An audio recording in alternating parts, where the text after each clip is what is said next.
The breaking point. The Galactic Federation prided itself on peace. Its vast council chambers, filled with representatives from thousands of species, had maintained diplomatic stability for over a millennium.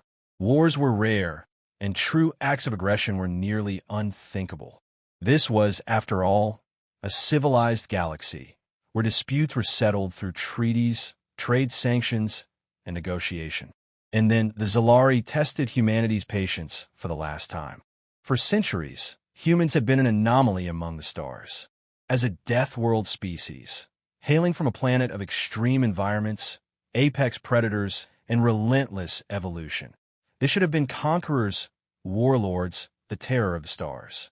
Instead, they had chosen diplomacy, trade, cooperation. Even as other species whispered about their terrifying resilience, their unmatched adaptability, their history of war, humans smiled, extended their hands, and played by the rules of the Federation. Some saw this as a sign of wisdom. The Xelari saw it as weakness. The Xelari Empire had always been aggressive.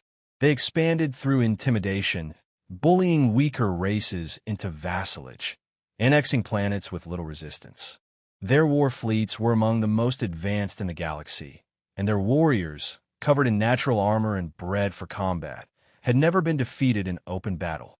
They viewed the Federation as little more than an obstacle, a collection of weaklings hiding behind laws and treaties. And humanity? Just another species to be cowed into submission. The first offenses had been minor.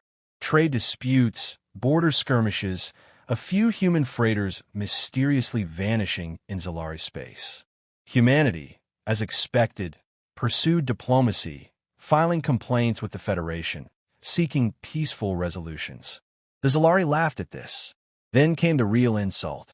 Ambassador Elijah Monroe was one of humanity's most respected diplomats, known for his patience and skill in de-escalating conflicts.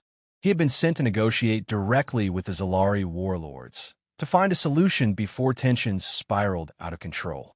He never returned. Instead, the Xelari broadcast his execution. Across every Federation channel, every relay station, every communication hub in known space, the message was clear. The Xelari warlord, Vreshka, stood before the bound and battered human ambassador, sneering as he addressed the galaxy. "This is the fate of those who believe words matter more than power," Vreshka declared.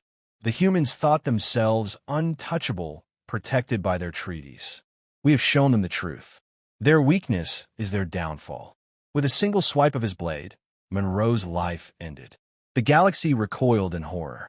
Even the most warlike species understood that ambassadors were sacrosanct. The Federation called an emergency meeting, but when the human delegation arrived, they did not argue. They did not protest. They simply said, "We will handle this ourselves." Then, humanity went silent.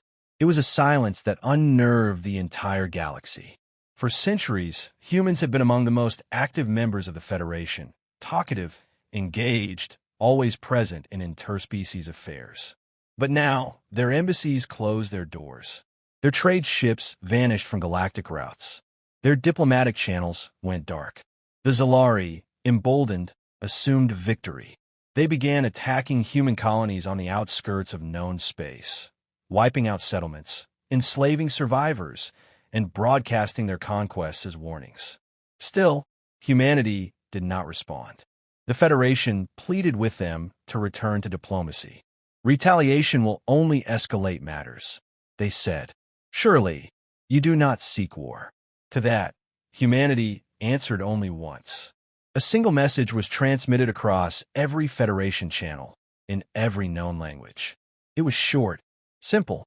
"You have mistaken kindness for weakness. That was your last mistake." Then nothing. No threats. No demands. No warnings. Just silence.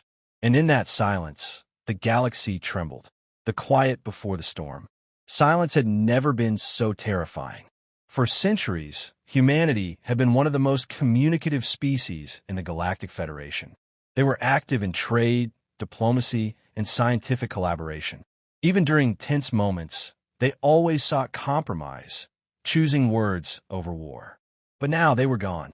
Their embassies were shuttered, Their trade convoys disappeared, their colonies eerily quiet. Even the human-dominated sectors of space were locked down, with no transmissions in or out. The Federation, used to humanity's constant presence, felt the void like a missing heartbeat. The other species whispered in hushed voices, asking the same question. Were the humans planning? Speculation and fear. In the Federation's grand chamber, debates raged. Some argued that the humans were bluffing, that they would come back to the negotiating table when their anger cooled. Others weren't so sure. Their silence is intentional, said Representative Chax of the Orvali, a species known for their strategic acumen. His crest of feathers twitched with unease. They're not withdrawing out of fear. They are calculating. The humans would not throw away centuries of diplomacy over one ambassador, insisted a Xelari delegate, sneering. They know they cannot defeat us. They could, Chax muttered. He had studied humanity's history. He had seen what they were capable of when pushed too far. The Xelari, of course, dismissed these concerns. The warlord Vreshka, reveling in his victories, continued his expansion. Xelari fleets swept through human space, encountering no resistance. Their forces occupied abandoned colonies, looted supply caches, and claimed territory with ease. We have broken the Deathworlders, Vreshka boasted. They are nothing but bark, no bite. But even among his own ranks, unease festered. The unsettling calm. Commander Yuretka, one of Vreshka's most experienced officers, had a sinking feeling. Something was wrong. Yes, they had taken human settlements, but something about it felt off. The colonies they raided were either empty or barely defended. Supply caches were left intact. Even the remaining human civilians, usually so stubborn and resistant, surrendered without a fight. No sabotage, no insurgencies, just compliance. It was as if humanity had known the Xelari were coming and had let them take these worlds. Something isn't right, Yerika told his superiors. The humans don't act like a defeated species. It's like they are waiting. Vreshka scoffed. Waiting for what? Mercy? We will give them none. But Yerika wasn't convinced. He had seen how humans fought in past conflicts. Always adaptive, always unpredictable. They didn't run unless they had somewhere to run to. They didn't retreat unless they had a reason. And then came the reports. Xelari patrols were vanishing. Entire fleets sent to secure human systems stopped responding. No distress signals. No wreckage. Just gone. Planetary defense systems, once thought disabled, suddenly came back online, targeting Xelari supply lines with surgical precision. Key Xelari command centers were sabotaged, their security systems bypassed, as if their attackers had intimate knowledge of them. And then, one by one, Xelari warlords began disappearing. Vreshka, still confident, dismissed it all as coincidence. Mere resistance fighters, he sneered. Desperate acts of a broken species. But Yerika felt it in his bones. This wasn't desperation. This was preparation. The last warning. Back at the Federation, diplomats scrambled for answers. They sent envoys to human space, hoping for dialogue. None returned. Every attempt at contact was met with silence. Then a message. Not a transmission, not a formal declaration, but a single Xelari warship drifting into Federation space. Damaged but intact. No distress calls. No life signs. The ship had been surgically crippled, its weapons and engines offline, yet its core systems still functioning. It was a deliberate display. Inside, they found only one thing. A recording. A human admiral stood before them, his expression unreadable, his voice calm. We are not coming to negotiate. We are not coming to threaten. We are coming to end this. The message ended. Silence followed. And in that silence, the galaxy trembled. The day of reckoning. The attack did not come with a grand declaration. There were no warnings, no drawn-out skirmishes, no desperate last stands. When humanity moved, they moved like a force of nature, precise, relentless, and utterly without mercy. The first strike. The first sign of the assault was not an armada appearing on sensors or weapons being charged. It was absence. Xelari fleets stationed at key human-occupied systems simply vanished. One moment, they were reporting routine patrols. The next, silence. Attempts to reach them failed. No distress beacons, no emergency flares. Entire battle groups gone without a trace. Panic spread through the Xelari ranks. Warlord Vreshka, still arrogant, assumed some technical malfunction. He sent more fleets to investigate. They too disappeared. And then the real attack began. Systematic annihilation. Human forces did not engage in open battle. They dismantled the Xelari war machine with terrifying efficiency. Key supply hubs were the first to go.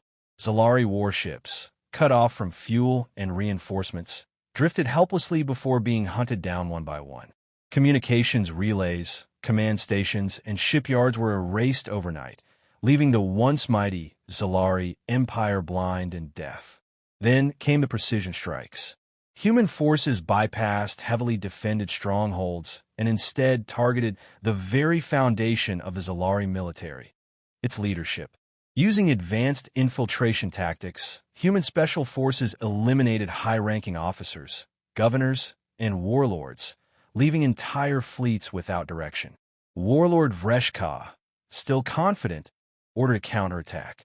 His forces jumped into what should have been a vulnerable human system, only to find nothing but empty space. Moments later, their ships lost power as pre-planted cyber warfare programs turned their own systems against them.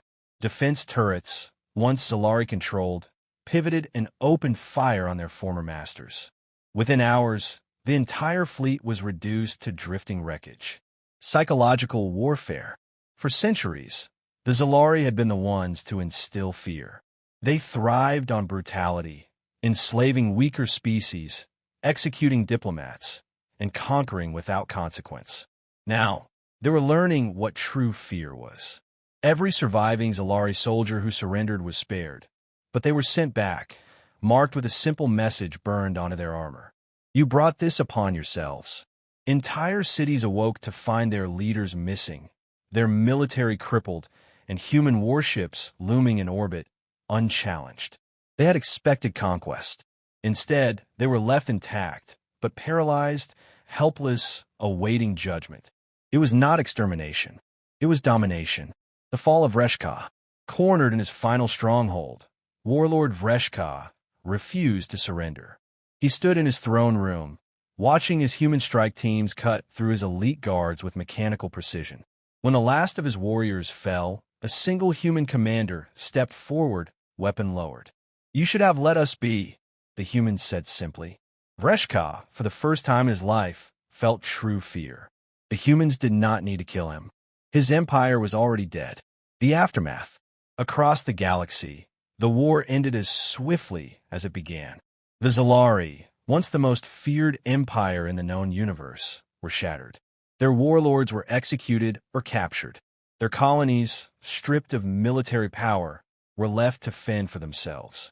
And humanity? They did not claim new territory. They did not demand tribute. They simply sent one final message to the Galactic Federation. We have restored peace. Never mistake our kindness for weakness again. And with that, the Deathworlders went silent once more. The lesson was learned. The new reality. The war had ended. The Xelari were no longer an empire, just scattered remnants of a once mighty force, reduced to fractured war bands, barely able to hold their own territory. But the galaxy would never forget what had happened. The stories begin. It started as whispers, tales of how the Deathworlders, long seen as diplomats and negotiators, had turned into something else, something terrifying. Survivors told of entire Xelari fleets vanishing without a trace, of ships losing power before being torn apart in the darkness. Soldiers recounted how human strike teams moved like shadows, eliminating entire command structures in a single night. And then there were the psychological scars, the silence before the storm, the eerie precision, the way humans had not conquered but crippled. The phrase spread quickly. The day the Deathworlders stopped being nice. For many, it was a warning. For others, a nightmare. The Federation reacts. In the Federation Council chambers, The aftermath of humanity's war was met with uneasy silence. No one dared speak first. Finally, Representative Chax of the Orvali broke the tension. What do we do now? Humanity had withdrawn again. Their embassies reopened, their trade resumed, but they no longer played by the old rules. They no longer asked for permission. The Xelari's seat in the Federation, once held with arrogance, was empty. Their survivors had no interest in rebuilding power. They were too afraid of what might happen if they tried. The Federation had always relied on diplomacy to maintain peace, but now a new reality had settled in. There were laws, there were treaties, but beyond them, there was something unspoken. Do not provoke the Deathworlders. The Xelari's fate. The remnants of the Xelari warlords sent envoys to humanity, expecting the same treatment they had given others: subjugation, enslavement, humiliation. Instead, humanity ignored them. There were no demands, no occupations, no interest in ruling over them. But whenever a new Xelari warlord tried to rise, their fleets mysteriously malfunctioned, their weapons failed, their supply chains collapsed. The message was clear: you will never rise again. And so, the Xelari became a broken people. Once conquerors, now refugees. Some tried to integrate into the wider galaxy, seeking asylum in neutral territories. Others clung to the shadows, too proud to beg, too weak to fight. The next generation learns. Years passed. New species joined the Federation. The war became history. But every child, in every corner of the galaxy, grew up hearing the same story. A Xelari elder, long since humbled, told a group of younglings gathered around a fire. We once thought them weak. We mistook their patience for fear. We pushed, and when they finally struck back, we learned what true fear was. The younglings shuddered. One, braver than the rest, asked, if they were so powerful, why didn't they rule us? The elder sighed, because they never wanted to rule. They only wanted peace. But peace on their terms. The final warning. On the 100th anniversary of the war, a Federation diplomat visited Earth, seeking an audience with humanity's leaders. They came with questions, concerns, and an unspoken fear of what might happen if another species made the same mistake the Xelari had. The human representative greeted them warmly, offering a drink, a handshake, and a smile. And for a moment, the diplomat allowed themselves to hope that perhaps the stories were exaggerated, that maybe, just maybe, the humans had changed. But then the human smile faded, and they leaned in just slightly. You have nothing to fear from us, they said, unless you give us a reason to. And with that, the Deathworlders returned to their lives. And the galaxy never forgot.